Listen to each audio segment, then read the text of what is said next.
الرحمن الرحيم ولا تحسبن الذين قتلوا في سبيل الله أمواتا بل أحياء عند ربهم يرزقون وقال النبي صلى الله عليه وسلم سيدا شباب أهل الجنة الحسن والحسين صدق الله المولانا العلي العظيم صدق رسوله النبي الكريم الأمين ونحن على ذلك من الشاهدين والشاهدين والحمد لله رب العالمين۔ بزرگان محترم، محرم الحرام کا مہینہ اس وقت چل رہا ہے، جس کی آج 20 تاریخ ہے۔ اس مہینے کی 10 محرم الحرام کو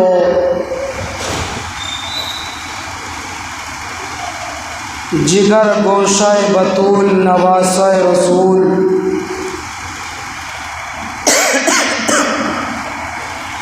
سیدنا حضرت حسین رضی اللہ تعالی عنہ کی شہادت کا واقعہ پیش آیا۔ بیان تو میں اس کو پہلے ہی کرنا چاہتا تھا، لیکن ان سے پہلے جو شہید ہیں مختصراً ان کو بھی بیان کیا گیا، جیسا کہ سیدنا عثمان بن عفان جامع القرآن رضی اللہ تعالی عنہ کی شہادت کا واقعہ آپ حضرات کے سامنے عرض کیا گیا، جو کہ 18 ذی الحجہ کو وہ واقعہ پیش آیا، اور اسی طریقے سے سیدنا عمر بن خطاب رضی اللہ تعالیٰ عنہ کی شہادت کا واقعہ 1 محرم کو پیش آیا۔ ان حضرات کی شہادت کو بیان کرنے میں وقت لگ گیا، جس کی وجہ سے سیدنا حسین رضی اللہ تعالی عنہ کی شہادت کا واقعہ بیان نہ ہو سکا۔ اور یہ کوئی ضروری بھی نہیں کہ 10 محرم الحرام سے پہلے حضرت حسین رضی اللہ تعالیٰ عنہ کی شہادت کو بیان کیا جائے، بلکہ آپ کی شہادت کے سبق کی ہمیں ہر وقت ضرورت ہے۔ آپ کی شہادت ہمیں کیا سبق دیتی ہے؟ وہ زندگی کے 12 مہینے اور زندگی کے 24 گھنٹے میں ہر وقت ہمیں ضرورت ہے۔ تو اس لیے اگر اب بھی اس کو بیان کر لیا جائے تو میں سمجھتا ہوں کہ انشاءاللہ تعالی ہماری اور آپ کی ہدایت کا ذریعہ بن جائے، اور سیدنا حسین رضی اللہ تعالیٰ عنہ اور تمام اہل بیت سے محبت کرنا یہ بھی ایک ایمان کا جز ہے۔ اور جب ہم سیدنا حسین رضی اللہ تعالیٰ عنہ کی زندگی کو سنیں گے، بیان کریں گے، اور ان کی پیاری پیاری باتیں جب ہمارے کانوں میں پڑیں گی تو انشاءاللہ تعالیٰ سیدنا حسین رضی اللہ تعالیٰ عنہ سے محبت اور پیار ہوگا۔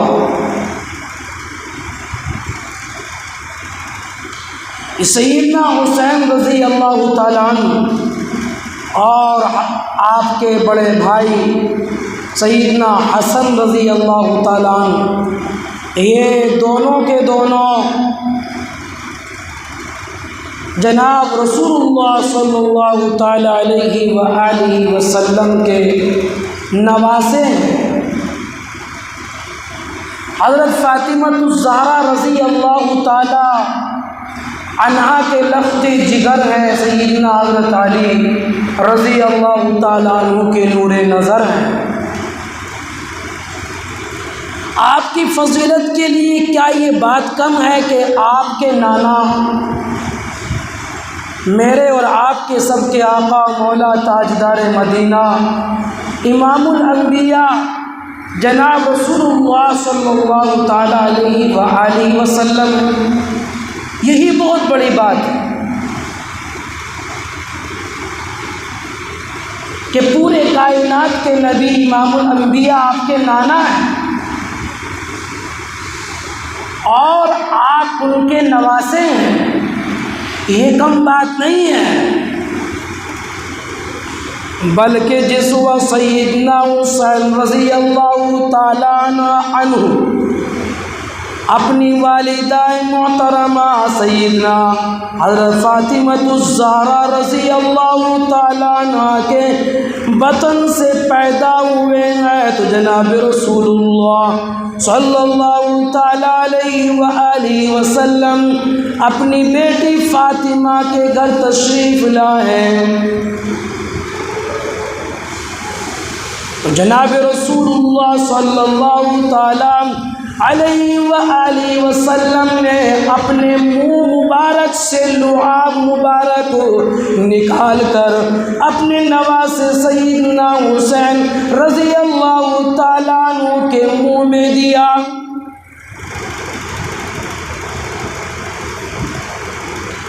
سبحان اللہ، کیا مقام و مرتبہ ہے سیدنا حسین رضی اللہ تعالیٰ عنہ کا کہ ابھی کچھ بھی آپ کے منہ میں نہیں گیا، سب سے پہلے جو چیز گئی سیدنا حسین کے منہ میں وہ سب سے پہلے امام الانبیاء کا تھوک مبارک گیا ہے۔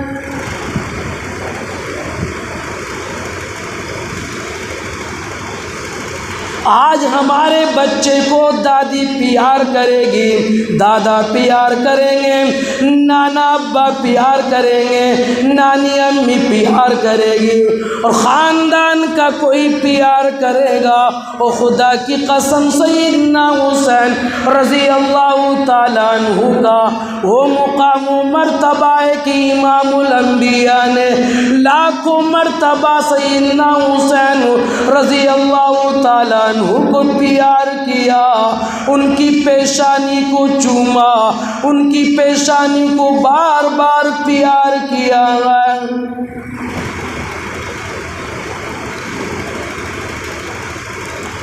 اور کتابوں کے اندر یوں لکھا ہے اللہ کے نبی نے اتنا پیار کیا کہ سیدنا حسین رضی اللہ تعالیٰ عنہ کی شکل و صورت بھی امام الانبیاء کے بالکل مشابہ ہو گئی۔ صحابہ اکرام خود فرماتے تھے کہ جب ہمیں امام الانبیاء کی یاد ستایا کرتی تھی، ہمیں اپنے نبی یاد آیا کرتے تھے اور ہمارے دل میں آگ لگا کرتی تھی تو ہم سیدنا حسین رضی اللہ تعالیٰ عنہ کے چہرے کو دیکھ کر اپنے دل کی آگ کو بجھایا کرتے تھے۔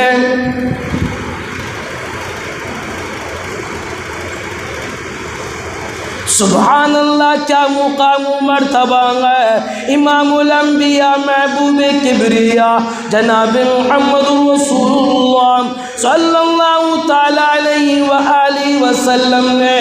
یوں ارشاد فرمایا فاطمہ بضاعت منی، فاطمہ مجھ سے ہے اور میں فاطمہ سے ہوں۔ جس نے فاطمہ سے محبت کی اس نے مجھ سے محبت کی اور جس نے فاطمہ سے بغض کیا اس نے مجھ سے بغض کیا۔ اور ایک موقع پر امام الانبیاء نے دونوں اپنے نواسے کو، حضرت حسن کو اور حضرت حسین کو، دونوں کو اپنی گود میں لیا اور یوں پالن ہار کی طرف کو منہ کر کے، آسمان کی طرف کو منہ کر کے یوں کہنے لگے باریلا، مجھے ان دونوں سے بڑا پیار ہے، ان دونوں سے بڑی محبت ہے، تو بھی ان سے پیار فرما۔ کون فرما رہے ہیں؟ تاجدار مدینہ، تاجدار بطحہ اپنی زبان مبارک سے ارشاد فرما رہے ہیں، اے میرے مولا میں ان سے پیار کرتا ہوں، تو بھی ان سے پیار کر۔ ایک مرتبہ امام الانبیاء خطبہ دے رہے ہیں مسجد النبوی کے اندر، سامنے سے حضرت حسن رضی اللہ تعالیٰ دوڑے ہوئے آ رہے ہیں اور سامنے سے آ رہے، امام الانبیاء نے منبر کو وہیں چھوڑ دیا، خطبے کو وہیں چھوڑ دیا اور سامنے آ گئے، حسن کو اپنی گود میں لے لیا اور ان سے پیار کرنے لگے۔ ایک مرتبہ امام الانبیاء نماز پڑھ رہے ہیں، سجدے میں ہیں، حضرت حسین رضی اللہ تعالیٰ عنہ آ گئے، آپ کی پیٹھ مبارک پر سوار ہو گئے، آپ کی کمر مبارک پر سوار ہو گئے۔ خدا کی قسم امام الانبیاء نے سجدہ تو لمبا کر دیا لیکن اپنے نواسے کو اپنی کمر سے نیچے اتارنا گوارا نہ کیا۔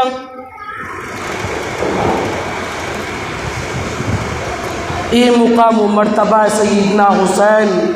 رضی اللہ تعالیٰ عنہ کا۔ آج تمہارا بچہ، میرا بچہ اپنی دادی کی گود میں کھیلے گا، اپنے نانا کی گود میں کھیلے گا، اپنی نانی کی گود میں کھیلے گا، رشتہ دار کی کسی کی گود میں کھیلے گا، لیکن حسین تمہارا مقام وہ ہے کہ تم خود سیدنا جناب محمد رسول اللہ صلی اللہ تعالیٰ علیہ وآلہ وسلم کی گود مبارک میں کھیلے ہو۔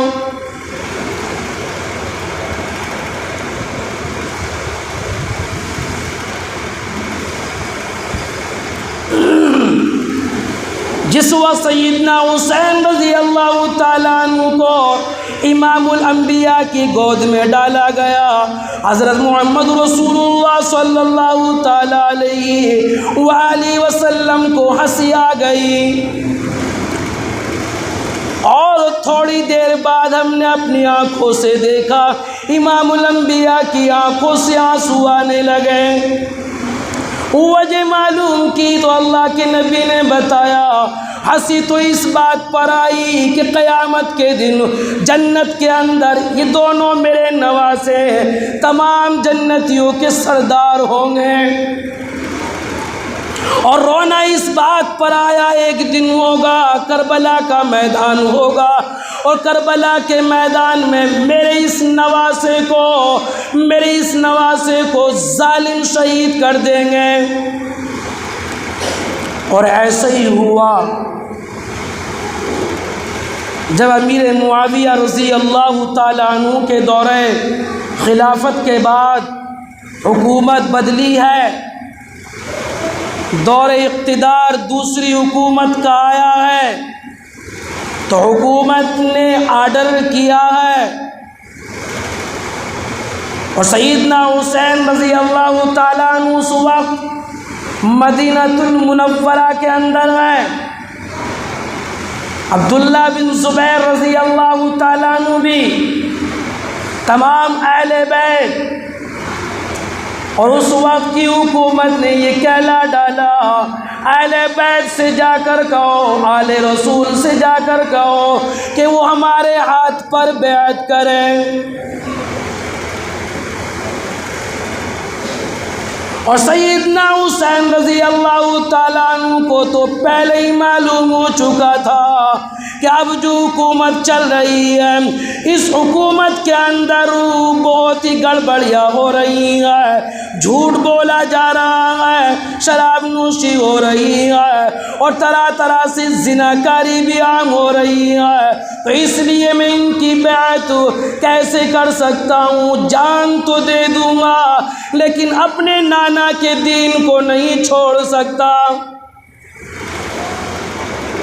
منع کر دیا اور کہہ دیا کہ ہم تمہارے ہاتھ پر زبردستی بیعت نہیں کر سکتے،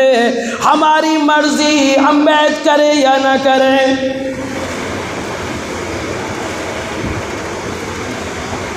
اور کوفے والوں نے پہلے ہی آپ کے والد بزرگوار، والد محترم سیدنا حضرت علی رضی اللہ تعالیٰ عنہ کو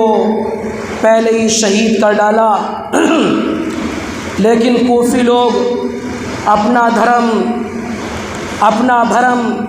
باقی رکھنے کے لیے کوفے والوں نے خطوط لکھنے شروع کیے سیدنا حسین رضی اللہ تعالیٰ عنہ کی خدمت میں۔ خدا کی قسم،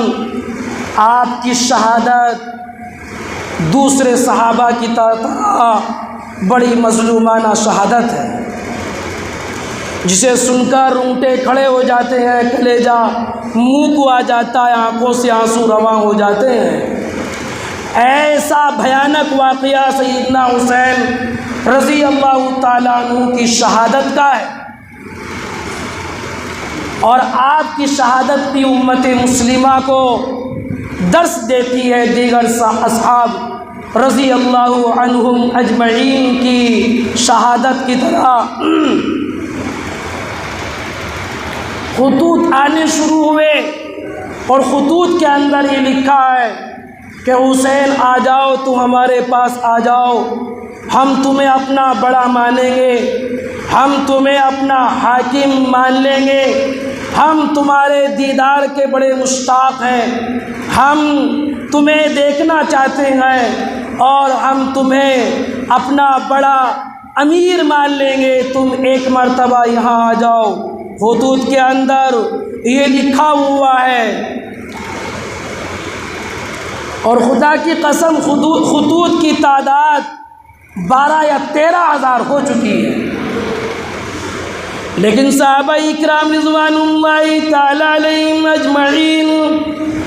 بار بار حسین سے کہہ رہے ہیں، حسین ان کی دغا بازی میں نہ آنا، ان کے مکر و فریب میں نہ آنا، دیکھ لو تمہارے ابا کو کس طریقے سے بے دردی سے ان لوگوں نے شہید کر ڈالا۔ لیکن بار بار اصرار ہو رہا ہے، بار بار وہ لوگ حضرت حسین کو بلا رہے ہیں، اور ایسے کیسے ہو سکتا ہے کہ امام الانبیاء کا نواسہ ہو، امام الانبیاء کا دیتا ہو؟ خدا کی قسم، ایک جگہ پر امام الانبیاء کے نواسے کی ضرورت پڑ رہی ہو، دین کے لیے ضرورت پڑ رہی ہو، تو بھلا کیسے ہو سکتا ہے کہ امام الانبیاء کا نواسہ اپنی جگہ پر بیٹھا رہے؟ دل میں ارادہ کر لیا، دل میں پختہ ارادہ کر لیا کہ اب میں کوفے جاؤں گا ضرور، وہاں جا کر دیکھوں گا ضرور۔ سب سے پہلے حضرت حسین نے اپنے چچا زاد بھائی مسلم ابن عقیل کو جانکاری لینے کے لیے بھیجا، اپنے چچا زاد بھائی مسلم ابن عقیل سے یوں کہا کہ تم کوفہ جاؤ اور کوفہ جا کر وہاں کے حالات کا جائزہ لو، خطوط کے اندر جو باتیں لکھی ہوئی ہیں آیا وہ بالکل صحیح ہے بھی یا نہیں۔ واہ قدرت کے کرشمے دیکھیے، خدا کی قسم ہوتا وہی ہے جو میرا مولا چاہتا ہے، ہوتا وہی ہے جو اللہ چاہتا ہے۔ میں جو چاہوں آپ جو چاہیں ہو نہیں سکتا اگر اللہ نہ چاہے۔ مسلم ابن عقیل کا ارادہ کچھ اور ہے، میرے مولا کا ارادہ کچھ اور ہے، برادران یوسف کا ارادہ کچھ اور تھا، میرے مولا کا ارادہ کچھ اور تھا۔ حضرت ابراہیم خلیل اللہ کا اپنے بیٹے کے گلے کے اوپر چھری پھیرتے ہوئے ارادہ کچھ اور تھا، میرے مولا کا ارادہ کچھ اور تھا۔ واللہ غالب علی امرہ ولکن اکثر الناس لا یعلمون۔ اور غالب میرے رب کا امر ہی آتا ہے، تمہارا میرا امر کچھ نہیں چلتا۔ امر چلتا ہے تو اللہ کا چلتا ہے، حکم چلتا ہے تو اللہ کا چلتا ہے۔ مسلم ابن عقیل کتنی تدبیریں کر لے لیکن تقدیری غالب ہو کر رہے گی۔ مسلم ابن عقیل کوفے کے اندر چلے جاتے ہیں اور خدا کی قسم کوفے والوں نے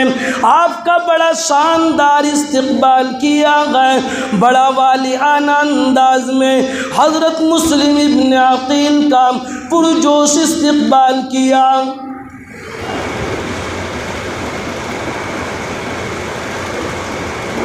نعرے بلند کیے حسین کی شان میں،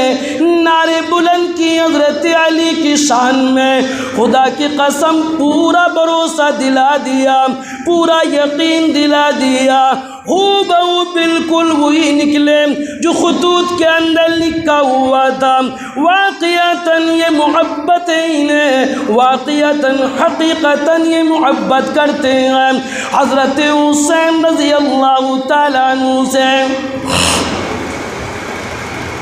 مسلم ابن عقیل نے فوراً خط روانہ کر دیا اپنے بھائی کے پاس، حضرت حسین کے پاس، اور یوں کہا یہاں کی فضا بہت اچھی ہے، واقعتاً یہ اپنی بات میں بالکل سچے ہیں۔ بھائی جان آپ یہاں پر تشریف لے آئیے، یہ آپ کے بہت انتظار میں ہیں۔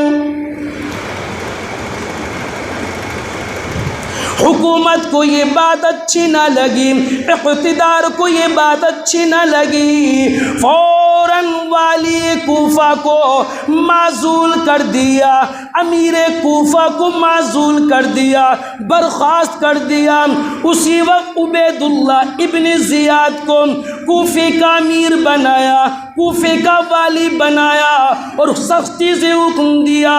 ہمیں اچھا نہیں لگتا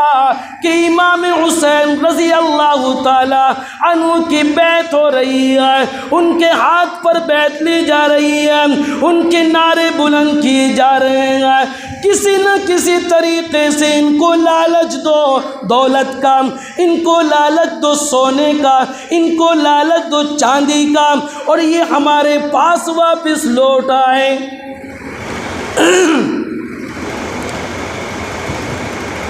ابن زیاد آتا ہے اور اس نے خطبہ دیا کوفے کے اندر،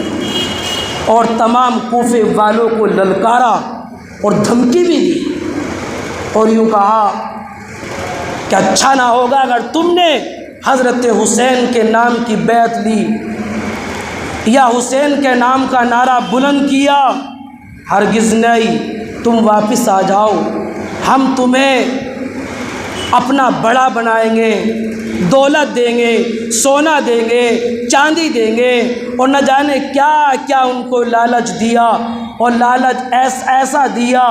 حضرت مسلم ابن عقیل رضی اللہ تعالیٰ عنہ نے ظہر کی نماز پڑھائی ہے، 40,000 لوگوں نے، 40,000 کوفے والوں نے آپ کے پیچھے نماز پڑھی ہے۔ عصر کی نماز کا وقت آیا، عصر کی نماز پڑھی ہے، 18,000 باقی رہ گئے، اور جب مغرب کی نماز کے لیے نیت باندھنے کو چلے ہیں، پیچھے مڑ کر کے دیکھا ہے صرف 500 لوگ رہ گئے، اور جب مسلم ابن عقیل نے سلام پھیرا، پیچھے کو مڑ کے دیکھا ایک بھی وہاں بیٹھا ہوا نہیں ہے، سب بھاگ گئے۔ سب نے دھوکہ دے دیا۔ مسلم ابن عقیل تنے تنہا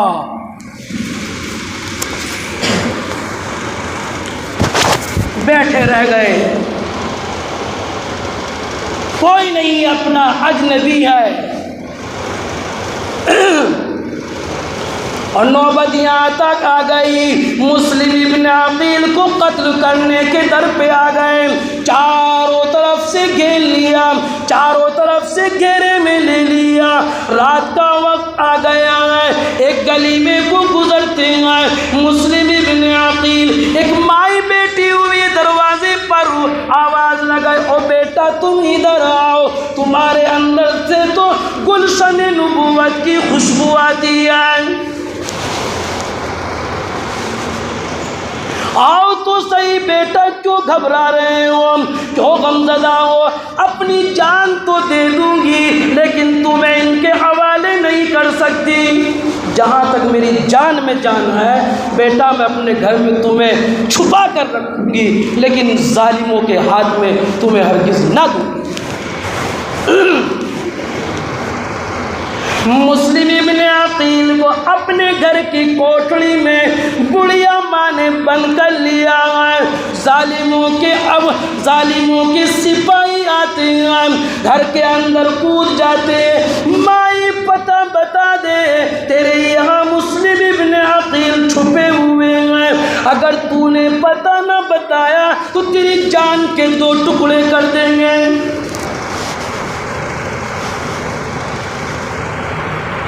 بڑھیا مائی کہنے لگی تم مجھے دھمکی میں نہ دو، گلشن نبوت کا مہکتا ہوا پھول ہے، میں اس کو ہرگز تمہارے حوالے نہیں کر سکتی، جو تم سے وہ چاہے وہ کر لو، میں ہرگز اس کا پتہ نہیں بتا سکتی۔ خدا کی قسم ظالموں نے تلوار ماری ہے بیچ میں، بڑھیا مائی کے 2 ٹکڑے کر دیے۔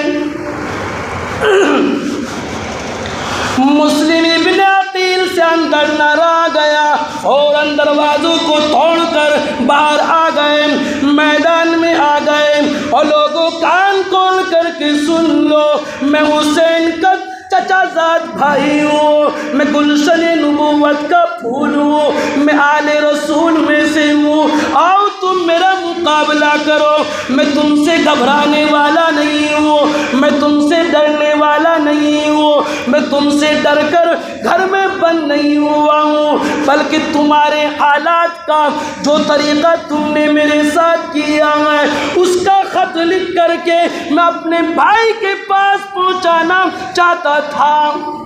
کیونکہ میں نے تم نے اچھا برتاؤ پہلے میرے ساتھ کیا تھا نا، وہ لکھ کر میں نے اپنے بھائی کو بھیج دیا تھا، اور شاید وہ راستے میں آ بھی گئے ہوں گے، میں ان کو روکنا چاہتا تھا کہ تاکہ وہ آگے نہ بڑھے، وہ مدینۃ المنورہ کے اندر ہی رہے، آگے نہ بڑھے، یہاں کی فضا صحیح نہیں ہے، میں تو اس ارادے سے اندر گھر کے اندر چھپا تھا، میں بتانا چاہتا تھا، لیکن تم لوگوں نے میرے ساتھ غلط برتاؤ کیا، چاروں طرف سے گھیرے میں لے لیا، ہر ایک ظالم آپ کے اوپر وار کرتا ہے، اور خدا کی قسم یہ گلشن نبوت کا پھول پورا کا پورا جسم زخمی ہو گیا، خون سے لت پت ہو گیا، اور کہاں تک مقابلہ کرتا ہزاروں کا، کہاں تک مقابلہ کرتا تیروں کا، کہاں تک مقابلہ کرتا تلواروں کا، اور خدا کی قسم پیاس بھی لبوں پر لگی ہوئی ہے، لب پورے خشک ہو گئے ہیں، کانٹے زبان پر کھڑے ہو گئے ہیں، بولا نہیں جاتا۔ مسلم ابن عقیل ایک طرف کو بیٹھ گئے ہیں، ایک ظالم آتا ہے اور خدا کی قسم آپ کے سر مبارک کو تن سے جدا کر دیتا ہے۔